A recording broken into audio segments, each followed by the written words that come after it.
Congress BRS డ్రామాలు ఆడుతున్నాయని కేంద్ర మంత్రి కిషన్ రెడ్డి మండిపడ్డారు. తెలంగాణ ప్రజలు చాలా మర్యాదగా వ్యవహరిస్తారు. తెలంగాణ సమాజాన్ని అవమానించేలాగా రేవంత్ మాటలు ఉన్నాయని కిషన్ రెడ్డి ధ్వజమెత్తారు.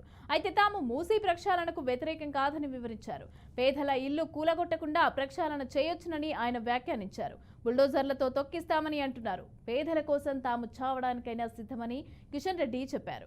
మూసీ ప్రాంత ప్రజలకు ధైర్యం చూపేందుకు వారి వద్దకు వెళ్తామని కూడా తెలిపారు. రేపు రాత్రి పేదల ఇళ్లలో బస చేస్తామని అన్నారు.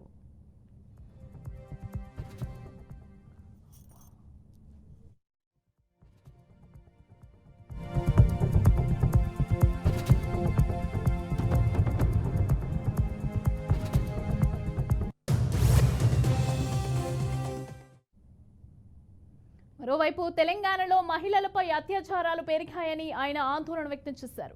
రక్షణ విషయంలో కూడా పోలీసులు వైఫల్యం చెందారని కిషన్ రెడ్డి ఆరోపించారు. ఈ సర్కార్ తీరు కలెక్టర్లపైన కూడా దాడుల వరకు వెళ్లిందని నిప్పులు చెరిగారు.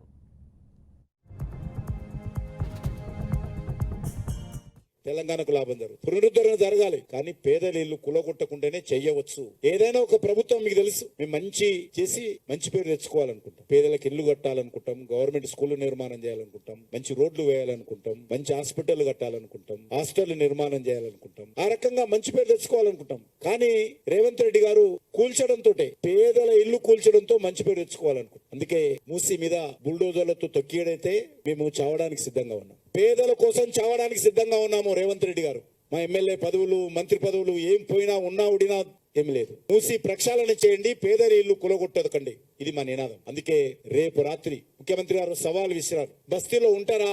బస్తీలో ఉంటే విరమించుకుంటారు అన్నాడు. కాబట్టి పేదల కోసం, పేదలతో రేపు రాత్రి మేము వాళ్ళతో కలిసి ఉంటాం. వాళ్ళ ఇళ్లలో భోంచేస్తాం. మూసి పక్కనే నిద్రపోతాం. రేపు రాత్రికి మేము ప్రజలను రెచ్చగొట్టడానికి కాదు, ప్రజలకు ధైర్యం చెప్పడానికి వెళ్తాం. భారతీయ జనతా పార్టీ రెచ్చగొడితే ఒక్కరోజు కూడా ప్రభుత్వం కదలదు. కానీ మేము రెచ్చగొట్టడం లేదు. ఈరోజు అనేక బస్తీలలో చాలా మంది